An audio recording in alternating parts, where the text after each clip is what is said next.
Hello, hello. Welcome, LinkedIn. Welcome from Berlin for another episode of online LinkedIn live conversations that I started to host recently on a mission to show the value of having a profound conversation with inspiring people. I have been doing it in a different format, hosting deep talk salons since 2018, where I create space for people to come together, leave away their LinkedIn and professional masks and work talk and small talk, and just connect and get inspired and learn from each other. And this type of passion project led me to leaving my job and now thinking, what can I do more with these things? And my mission is actually to explore if such format could be valuable in our work lives, at workplaces, in communities, in companies. And as a way to verify this little assumption, I am inviting incredible people from my network who already work with organizations, with leaders, to have conversation about everything what means being human, about connection, trust, human emotions, purpose, and see, if there would be any insights for me on my own journey. So today I'm joined by Philip Horváth, and Philip, he is a recognized international speaker who helps organizations and leaders to unlock their full human potential using innovation, neuroscience, and ancient wisdom. Welcome, Philip. Thank you for being here. Thank you so much for the invitation. Exciting to talk with you and have a wonderful conversation today. Look forward to it already. Yes, I would like to start with a little story how we met, and actually a little question to our audience. To unlock the full human. Okay, we see there is a little delay in our online, a couple of seconds in our online broadcast. So if you are listening live, thank you for spending your lunchtime with us. You are welcome to co-create this conversation by sharing your questions or your own perspectives in comments. Also, sometimes we figured out there could be some technical bugs, something can be with the speaker or microphone. So please do not be shy, get engaged, help us to make this conversation most interesting. So I wanted to, as I mentioned, to share a few words how Philip and I met. We had an honor to be guests at One Conversations Alone, organized in the Du premises, and the key guest was a Buddhist monk who had and we had a pleasure to listen. Shokei? Mhm. Yes. And yes, he was talking about leadership, human potential, and AI. And the point that he was making that instead of looking at AI with fear as like some Frankenstein, you can look at it as a friend and see how can it help you evolve and look at, yes, from co-creative, playful possibility without fear. And then there was this question to showcase, shall we be afraid of AI? And I remembered that my first initial response was, AI is fine. If there is something I feel I would be worried about, it is human potential and how we stay relevant in this equation. And this would be my first question to you, Philip. What is your take on this?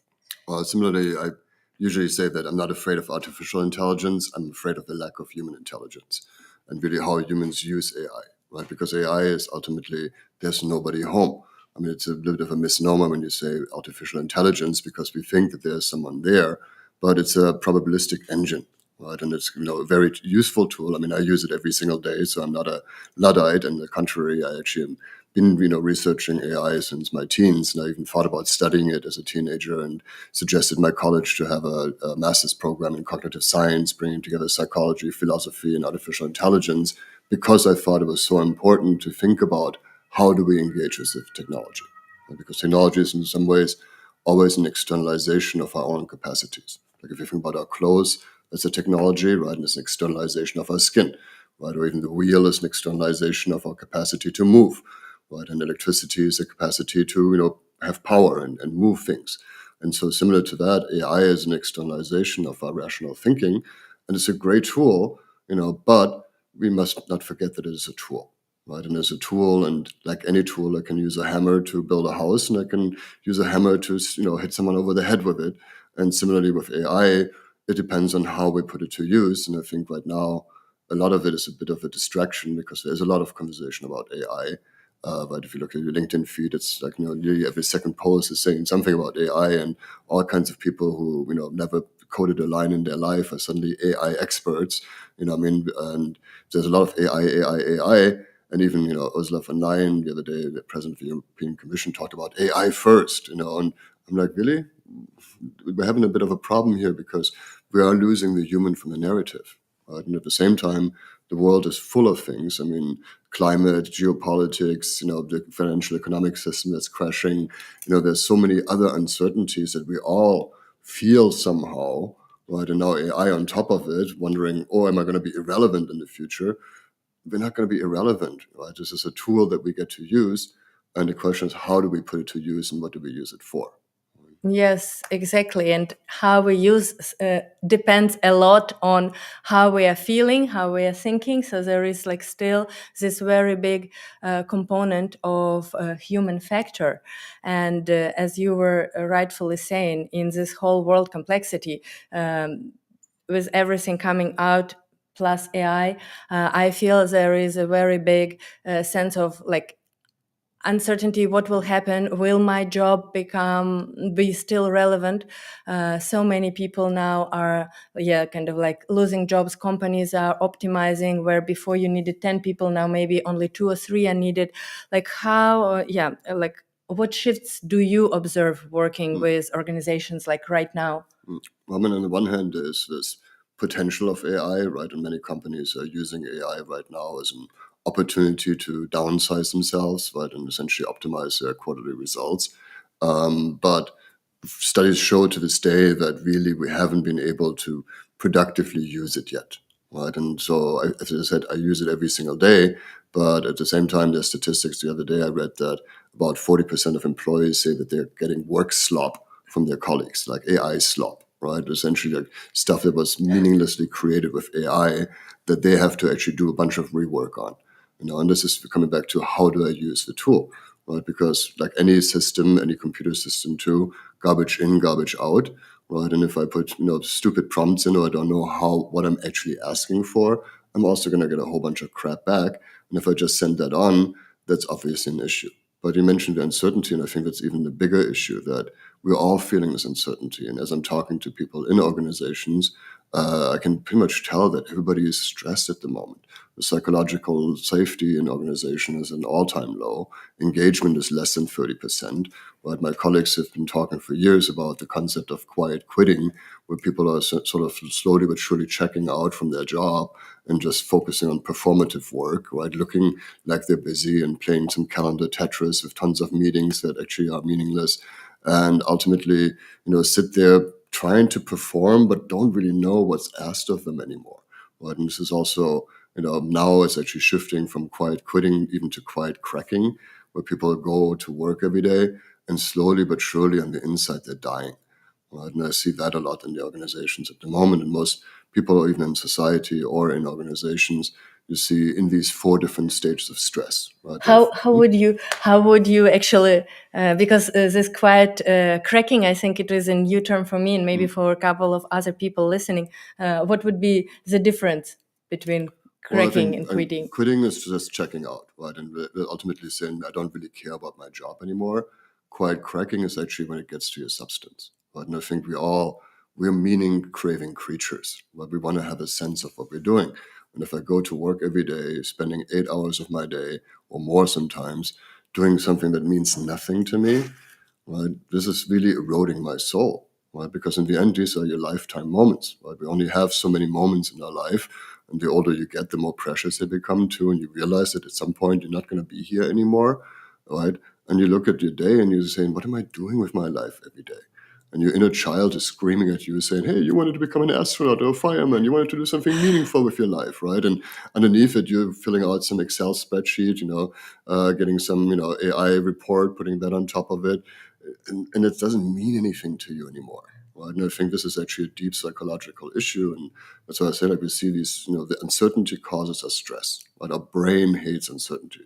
And specifically, our emotional self hates uncertainty. We want to have safety. We want to know what's what, right? Which is why we're right now seeing kind of a regression actually from the rational self back to an emotional status of like, not like, right? Red state, blue state, good people, bad people. I like this, I don't like this, right? We're going back to this emotional level and becoming irrational again rather than transrational, which is what we should be doing. Really going through that rational element and then consciously relating with each other again.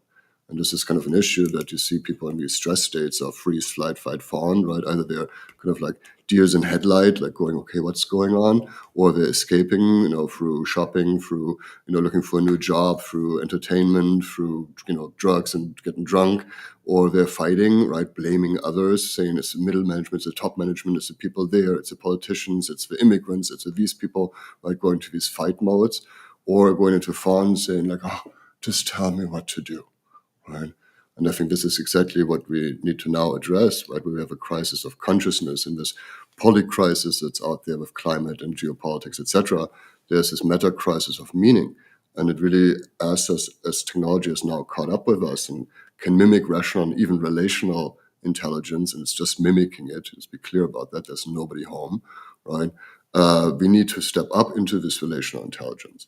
Because most people, there's an American psychologist called Robert Keegan, he talked about how 65% of adults are still on the socialized level or below, meaning that they're looking for some outside authority to validate them and to tell them what to do.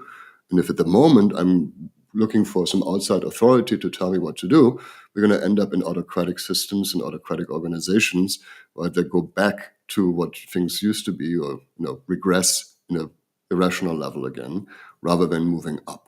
Right? And so really this is our invitation as humanity to step up and realize that nobody outside of me can create meaning for me.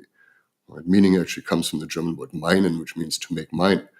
Right? And this is what people don't know about the word authentic. Right? Authentic means self-doing in Greek, right? Like self-generating, and not having someone else tell you what to do or look outside of you for certainty. Right? Because in an uncertain world, and the reality is it always has been uncertain, it always will be uncertain, right? We don't even know what consciousness is, we don't know anything about life, and that's really, really tough for our emotional self to process that. Right? This Yeah. is why we need to choose who we want to be here. Right? But that requires this adult development that a lot of people, only 35% of adults have reached. So we need to really up-level humanity. And if you're listening to this, you're probably someone who already gets it a little bit. And your job now is to look at your colleagues and look around you and see how can I support them in developing their own agency, in developing their own relational capacity. Yes, thank you. I think this is like the question where probably most of us struggle, how to find this balance between like very human and very professional.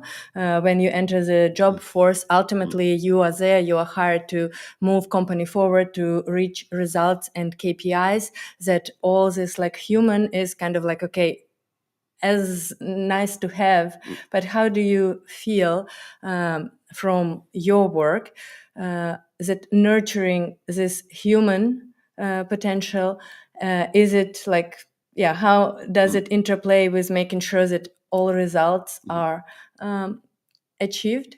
And also you were exactly mentioning that those phobic fear and fight and flight, what could be those like antidotes?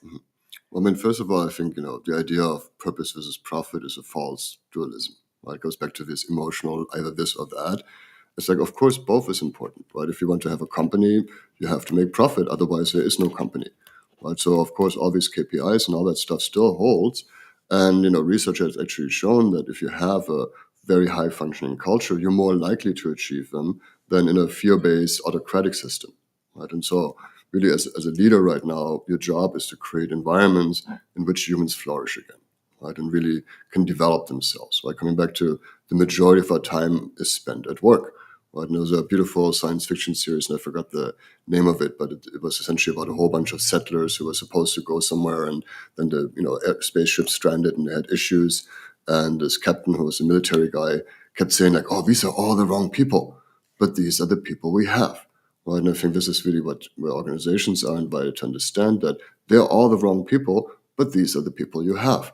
And I think actually personal development, in the past, it was one of those things of you go to work here and you're a functioning manager, and then maybe you go take some meditation seminar on the weekend, and it's just like sort of never shall the two meet, right? But in the end, it's humans, right? And if I don't look at human resources as little boxes, but I look at actual human beings who live in an organization and breathe and are there with their physical self, their emotional self, their rational capacity, of course, but also their relational capacity, their voice, their vision, their imagination, all of those other human capacities that an AI will never have.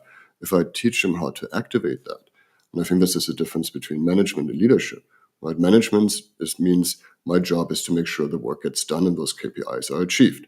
Right? And I have to delegate the tasks that are necessary to do that. That's management. Leadership is about enabling people to do that. Right? And first of all, leading yourself, and then teaching others how to lead themselves. Right? My company would like to say leaders create leaders who create leaders. Right? So it's really about empowering people, enabling them, understanding that each of us is still learning how to do this today. That we're all learning together how to be human in this very new world, and that we get to support each other in our learning, have deep talks, have those kind of conversations with each other, so we can actually have space for that and have space for our own evolution. Yeah. And thank you. There is so much where I would like to dock into. So maybe I will go in my memory in chronological perspectives. That I fully believe in importance of raising consciousness about our emotional regulation, and that when we show up in any constellation at work, in one or group conversations, the way how we come across, what energy we are bringing, is not of less importance and power compared to what specifically we are saying.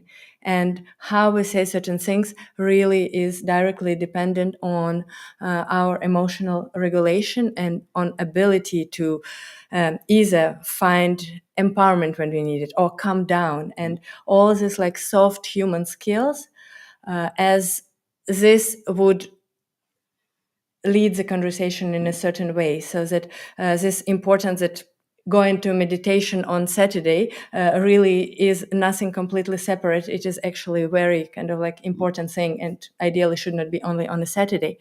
And that we all have this like power of being leaders in our own life, at work and beyond, regardless of the title. We do not need to be managers to have this positive impact. And I love this differentiation that management is about getting things done and leadership about empowering people. And how I know for myself from conversations, from all the leadership theory, creating this space for people to feel that their work is seen and acknowledged, and a culture of appreciation, and this kind of like safety, that it helps people to flourish and show up and persevere and give their best and stay longer. Do you feel that this has already arrived in companies where you work? In pockets. I mean, there's always been great leaders, right? No matter where you look. I mean, I've worked with many great leaders in my work in various organizations, and everyone probably has somebody, hopefully, in their lifetime that they've had in their work experience where they thought, "Oh, this was a really great leader," and hopefully everybody has had that.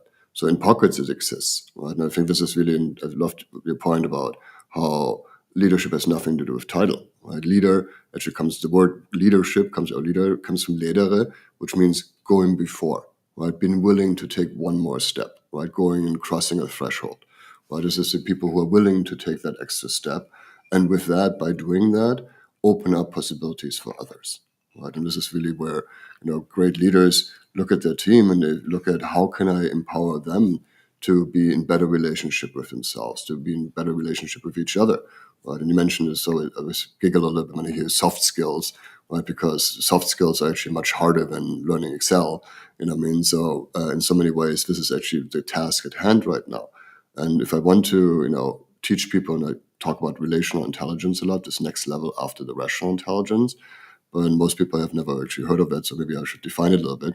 It's the ability to consciously relate, right? Because as soon as I say I, everything else is not I, including myself, right? If I look at, for example, say, how is my body, what's my body sensing right now? What are my emotions feeling right now? What am I thinking right now? Right? Then I'm relating consciously to myself. And this is something that all these different wisdom traditions from around the world, in different packages and in different metaphors and with different stories around it have been teaching. So no matter where you look around the world, there's always been people who spend time to say, oh, what am I sensing right now? What am I feeling right now? What am I thinking right now? Right? And this is consciously relating to yourself, so they can do that for somebody else as well. Exactly. I think also consciously relating to others, to understand that everyone has their own thoughts and feelings, and probably like anxiety or overwhelm in one or the other days, that this is what I feel is also at a big risk of deterioration, because of course when I'm like sitting and I don't know, brainstorming with my chat GPT, how can I don't know, have that conversation, I sometimes feel much more empathy that I would like experience from other people, or even which I would have thought in my own way when I gave my voice command to ChatGPT. But what will happen if there is no ChatGPT in the room? So that, of course, it helps us sometimes to give us all these 5 bullet points within 2 seconds. But then in the end of the day, it is still us humans being together in one room, and from the fact of what relationships we have, and if we like each other, if we trust each other, if we feel we belong, would depend a big part of our interaction and success of our collaboration. Something from quite quitting to let's do it together. It doesn't matter that it is like Thursday, 8 p.m. Yeah, and I think it's, one thing that I think that's important to remember is that, and acknowledge, is that human relationships are messy, right? There's been a lot of attempt to sanitize human relationship, right, down to like, making it separate with, mitigated through technology, right? And so that, but please don't, upset me in any way, shape or form. And I think it's important to also understand that there's a big difference between a safe space and psychological safety, right? Because people confuse those a lot. A safe space is where I put someone who had trauma and where there's no challenge whatsoever. Right? And this is where people sometimes confuse this and think that we should live in a safe space where there's no challenges whatsoever. But the thing is, we always challenge each other. Right? There's a beautiful story by Schopenhauer about the porcupine in the winter.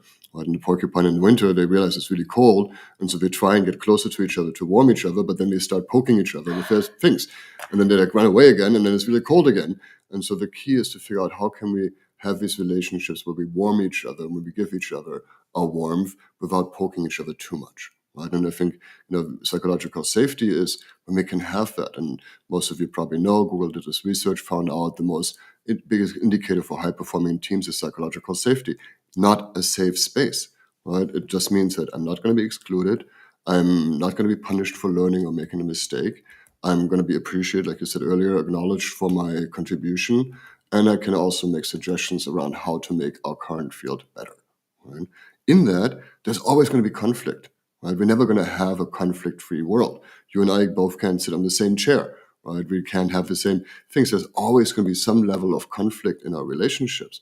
But the question is, how do we handle them? How do we, and this goes back to what you said earlier, starting with some self-regulation, right? That I understand that something might upset me, or something might anger me, or something might frustrate me or disappoint me.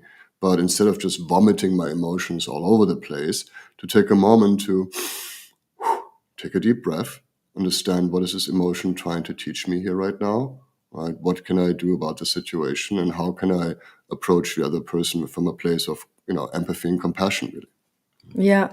And yeah, thank you also for pointing out the distinction between safe space and psychological safety, because indeed, conflict is baked in the nature how people interact, and the way to have a positive view on it in general, that this disagreement can be an opportunity to understand each other better, to create something better, to innovate, but also this skill set how to manage this conflict in a way that it will be constructive and not damaging.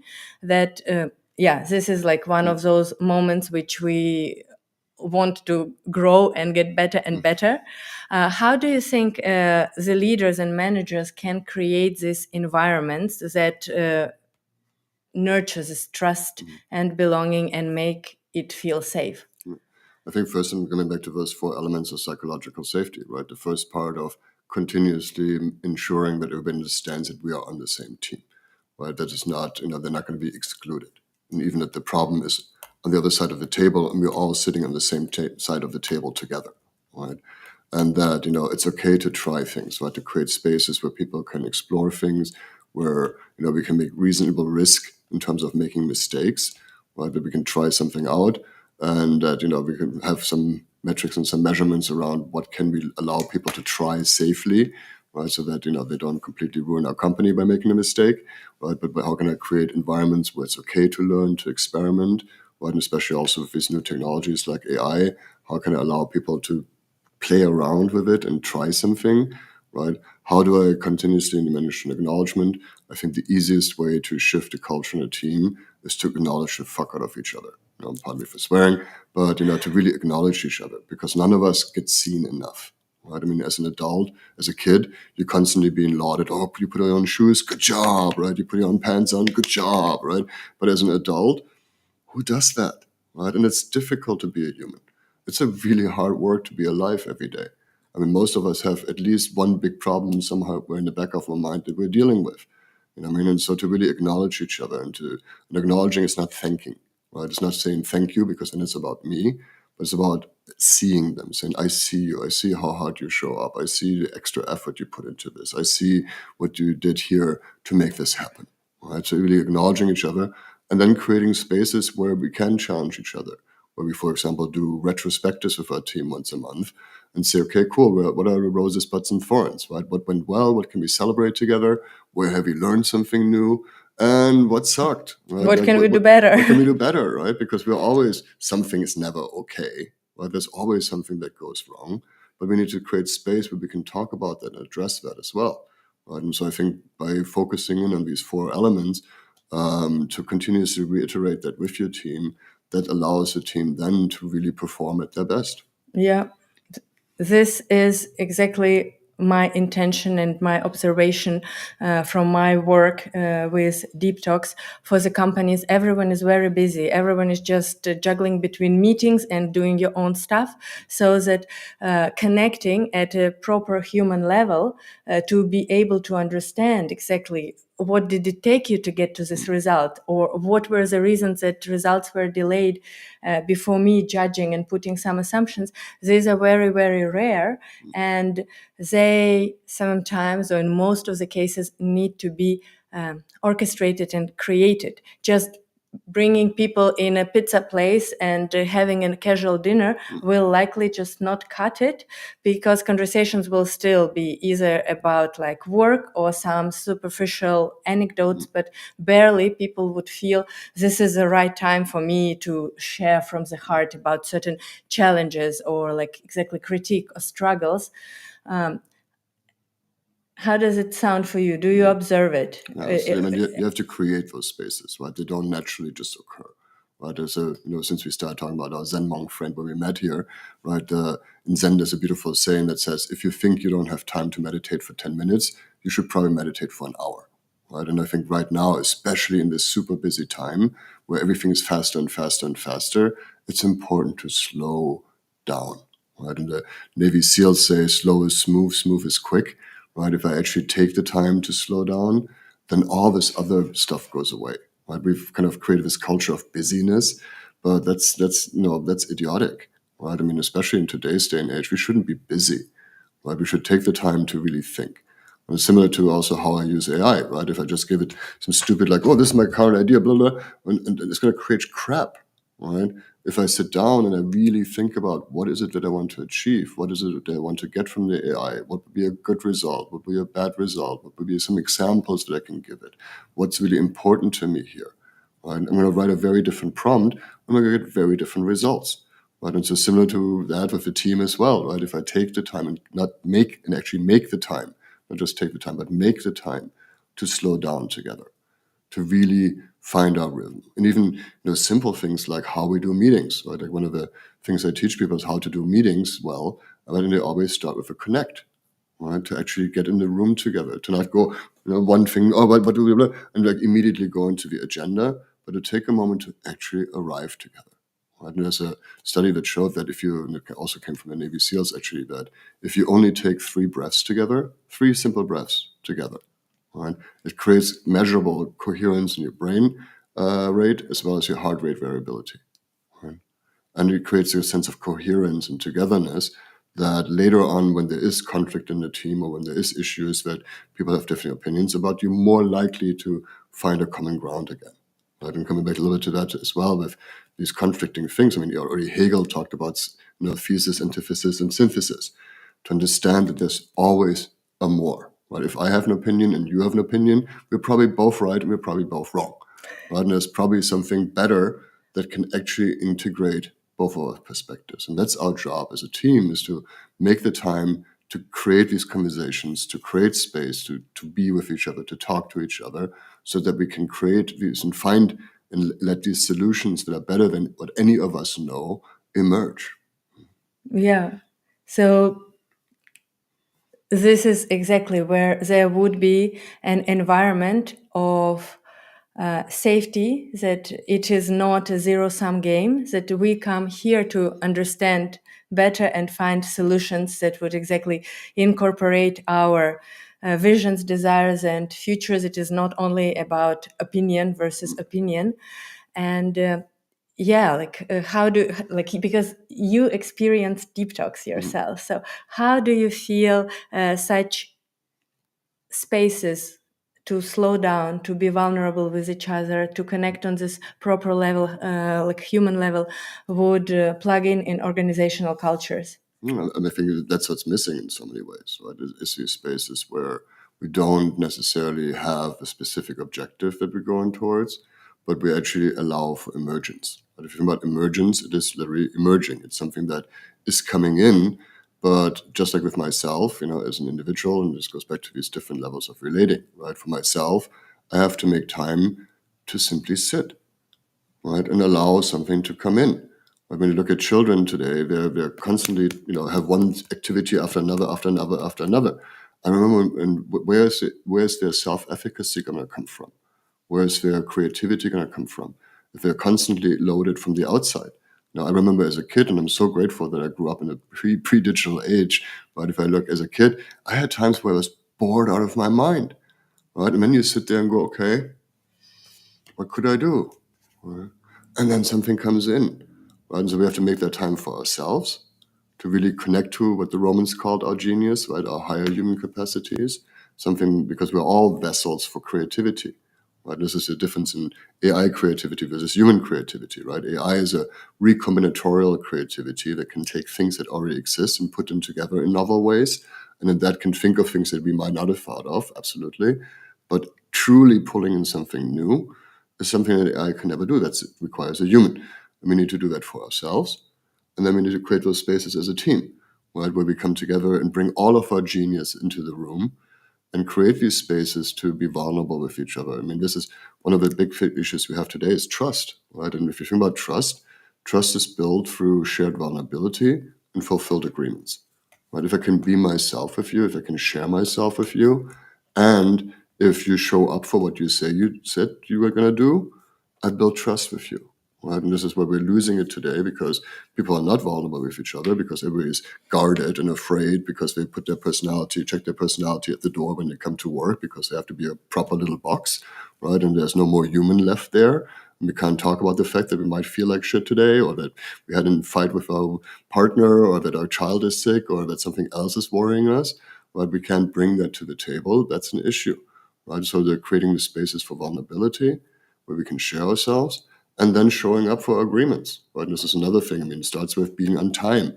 And I mean, I always laugh, like nearly every corporate meeting I come to, people are like 5 minutes late, right? Because they book a full hour of meeting, and then of course in between might have to go pee or eat something or get a glass of water, and there's no time for it. So the next thing you know is everybody's late all the time. And if that's what I'm building on sand, right? So really coming back to having good agreements with each other. But to your Yeah. point is, I think creating these spaces where we can make room for emergence is key. Why do you think that community matters so much? Well, because we're social beings. I mean, no man is an island. Some philosopher already said that many, many years ago.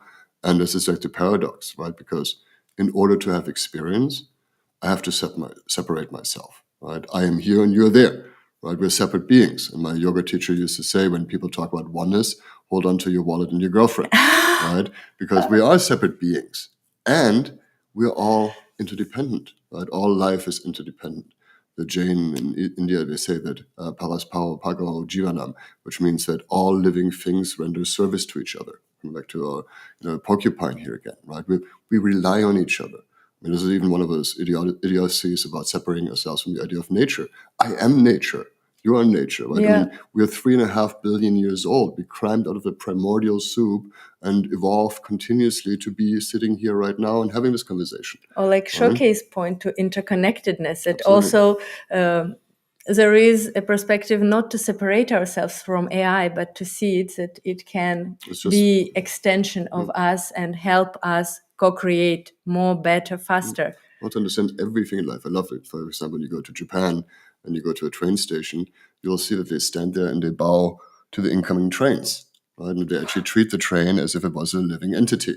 And maybe Deutsche Bahn could learn from that. But, at least their trains are on time and they apologize profusely if they're a minute late, right? But they treat everything as a living being, right? And this is the idea of our ancestors had the idea of animism, right? They treated, the stone, the rock, the mountain, the river, right? All these externalities that we've pushed away so we can abuse them in our current capitalistic system. They treated all of them as living beings. And there's a great book by, his name is Schroeder, I think. And he talks about, the future VR world where we constantly have augmented realities. But in that, we're sort of AI characters that represented those entities like rivers and trees and forests, right? And they actually had something to say in this reality.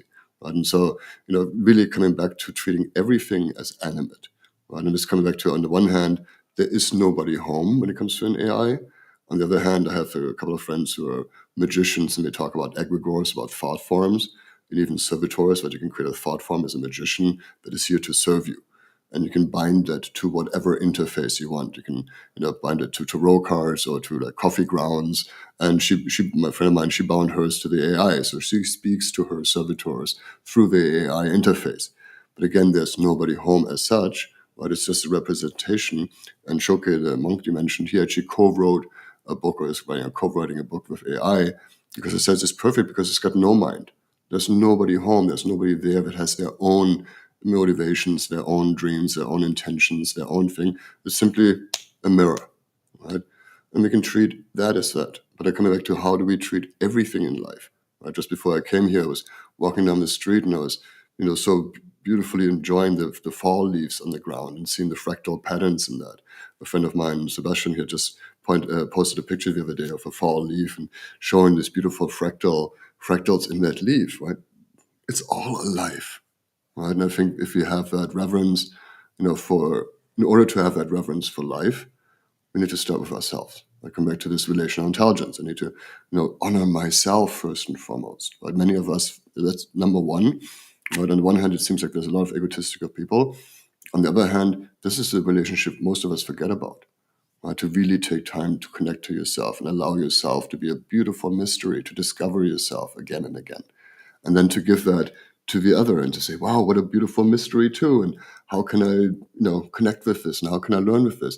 And then to look out at this tree and go, oh my God, aren't those trees beautiful blowing in the wind? Wow. Right. And really discover wonder again. And I think this is really what's necessary to kind of deal with this uncertainty and deal with the AI and deal with all this stuff that's out there right now, is to rediscover the mystery of life in yourself, in each other, in the world around us. Right? And yes, thank you. And I come from the perspective, the topics that motivates me a lot is the trust, the belief that we are active co-creators of our lives, that our thoughts and feelings have very big influence on, of course, what we are doing or not doing and results we are getting.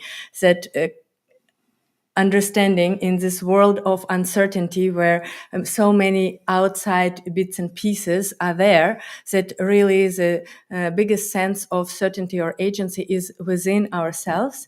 So it is, of course, on one side have this sense of wonder and openness, and also the sense of like trust in ourselves, because AI can deliver us so many things within few seconds, but at the same time only when we have still sweated out to think about it, to write.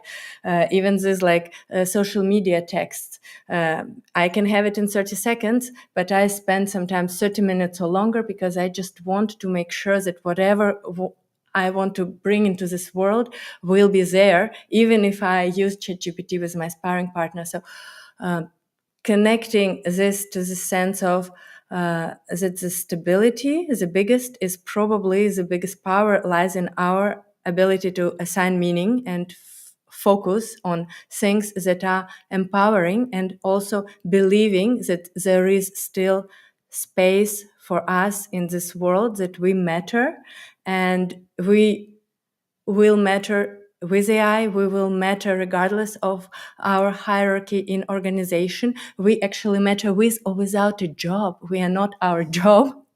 And this is like just maybe because still this conversation is about creating space to be human also like at work. And I have a little private question. I have a friend who is about to enter workforce after a couple of years being on maternity leave, and she will be there as a team lead, around 10 people in her team, and of course she will have her own managers. So what would be your maybe advice for her? How can she create this right sense of human interaction, especially coming as a new person in organization in this like middle part of the whole hierarchy? I mean, in some ways, we always have things above and things below. Right? If you look at, any esoteric tradition teaches that too. There's always something above you, whether it's angels, demons, gods, whatever is above you, and then there's elementals and others below you. And as a leader in an organization, you likely have someone above you. Even if you're the CEO, you have a board, and the board has shareholders that they, have to show up for. So you're always managing up and managing and leading down. Right? And I think in that, you get to create what my colleague Margaret Whitley calls islands of sanity, right? Because this is your reality, and you can create whatever reality you want in your realm, right? And this is really our job as creators of our reality, and to make it very practical, right? Imagine you just had a conversation with your boss, and they just got yelled at by their boss. They just yelled at you, right? And now you come into your meeting, and now you yell at your team, right? Because shit trickles down, right? There's this beautiful, you might have seen that with a bunch of monkeys, right, on a stick. And, the monkey above looks down and he sees a bunch of smiling monkeys. And the one on the bottom looks up and he sees a bunch of bottoms of monkeys, right? But, the shit trickles down, right? And so this goes back to find your center, right? And create around you a conscious environment.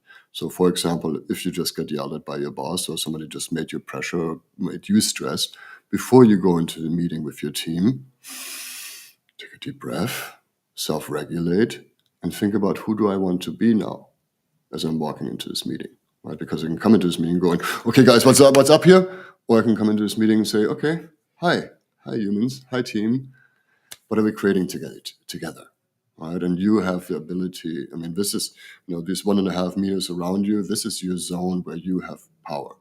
Right? You can't change the world, you can't influence everything else around you, right? But what you do from here trickles out.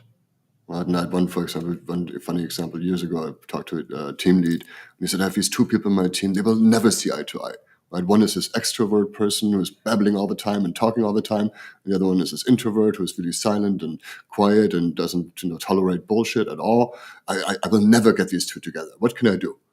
And I said, well, the first thing you can do is to change that belief, right? To actually say, wow, I can imagine those guys getting together and having a fantastic conversation.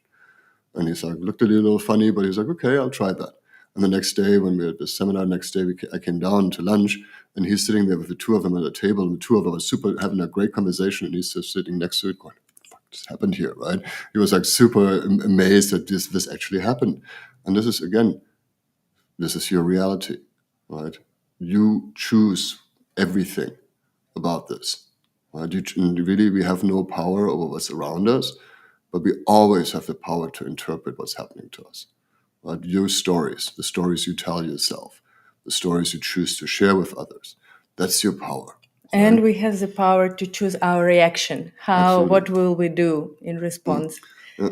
There's a beautiful, one of my favorite quotes by Viktor Frankl is, between signal and reaction, there's a signal and response, there's a space. And it's in this space that all our freedom and growth lie. Right? To understand that, yes, we're constantly bombarded with stuff, right? And our first job is to really curate our awareness, right? To really think about, what am I letting into my awareness, right? Am I spending hours on social media? Am I watching the news every 15 minutes to let me know how horrible the world is, right? I get to choose what I take into my awareness, also expand my awareness, right? Really think about, what other perspectives can I take?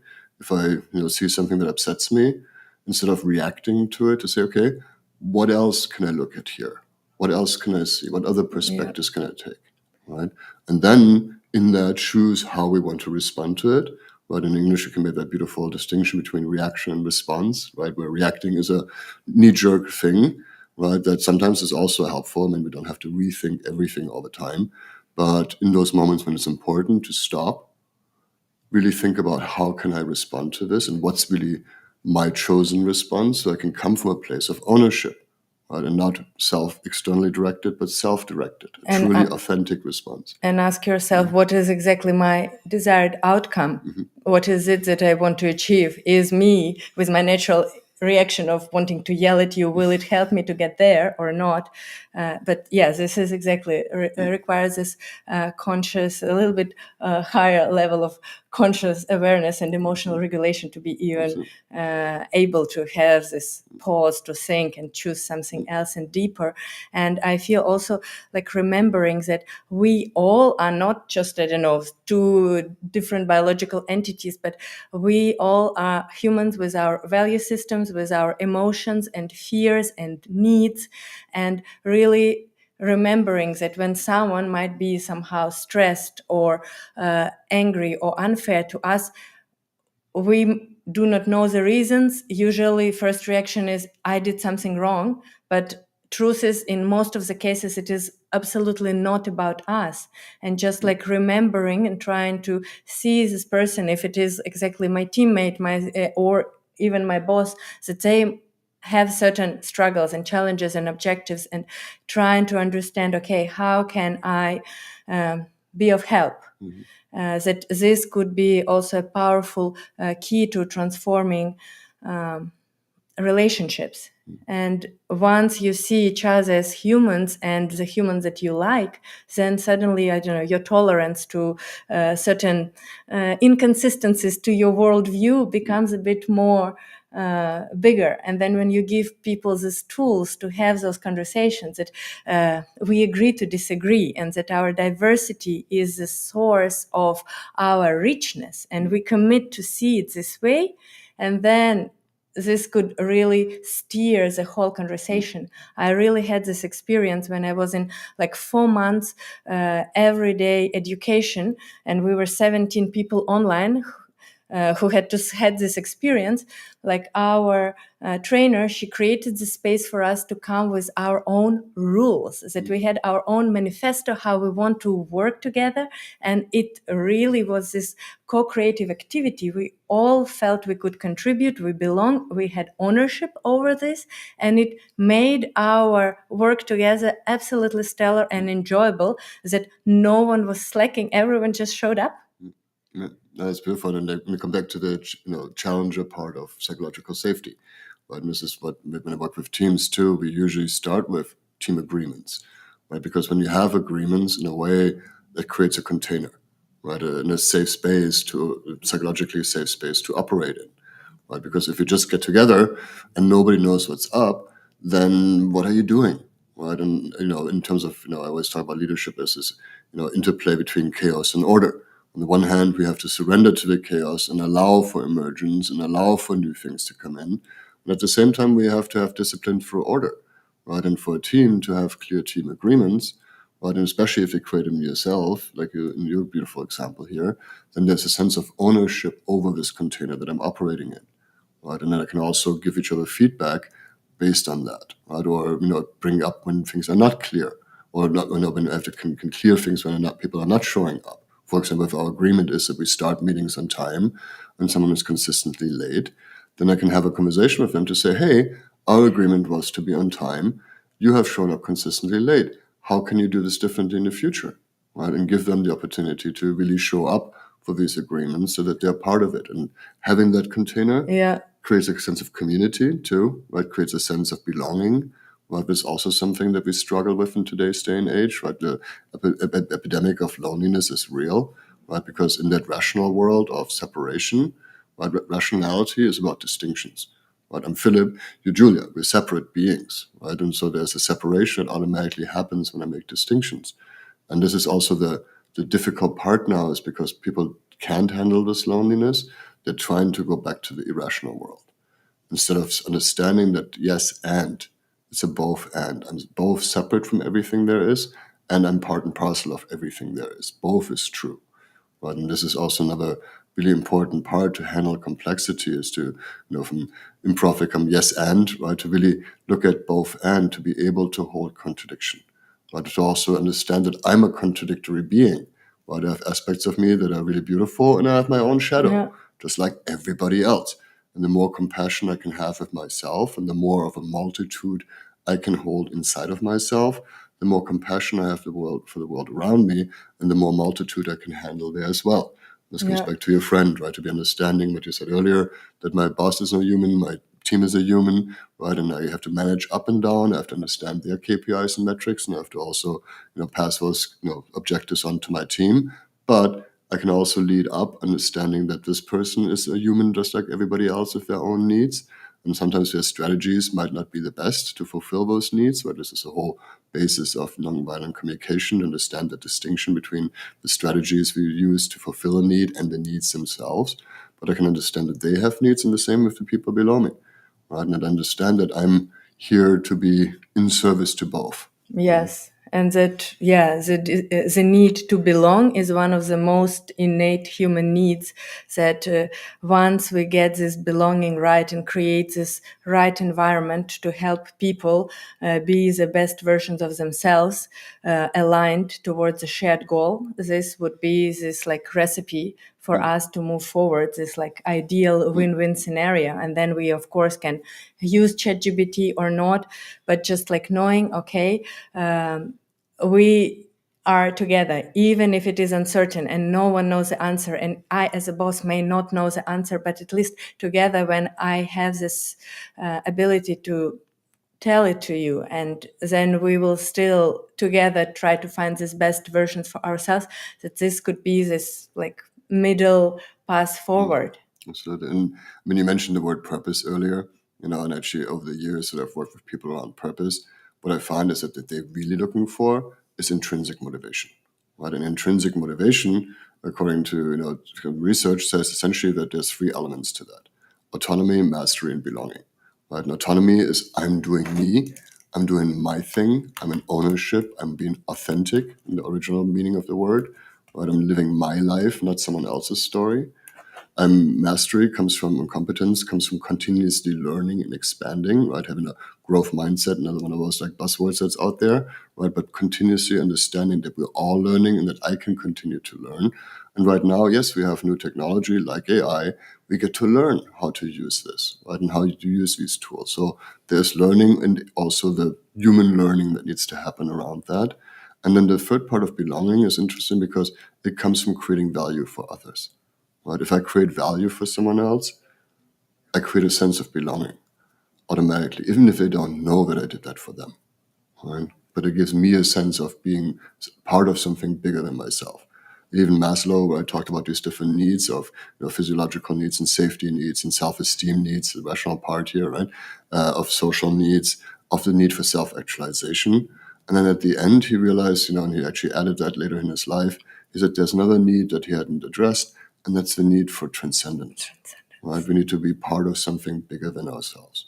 And if you look at, drug recovery programs or other things where people are getting out of difficult situations, it's usually because they orient on something bigger than yourself. Yeah. And this is also really my suggestions in this time of uncertainty. The best thing you can do in the middle of this muddledness is to orient on who do I want to have been one day? What do I want to have contributed to? Right? Like my personal purpose in life is my cathedral project, I call it, like the people back in the day that built cathedrals knowing that they're never going to see the end of it. My personal cathedral project is that I want to contribute to a planetary society where every single individual on this planet, no matter where they're born or what they look like, is welcomed, honored, respected, and has the resources to unfold themselves to the highest potential. And I think that's the invitation we have at the moment in uncertainty. This is also the best time to think about where do we want to go? Instead of waiting for someone to tell you where to go, is to say, what world do I want to create? Where do I want to take my life energy, my lifetime, and what do I want to contribute to? Right? And that gives you certainty in your daily life. It gives you the autonomy, it gives you the mastery, it gives you the belonging, it gives you the intrinsic motivation, the purpose to just get up every day and do it anyway, no matter what's happening around you. Right? With AI, without AI, who cares?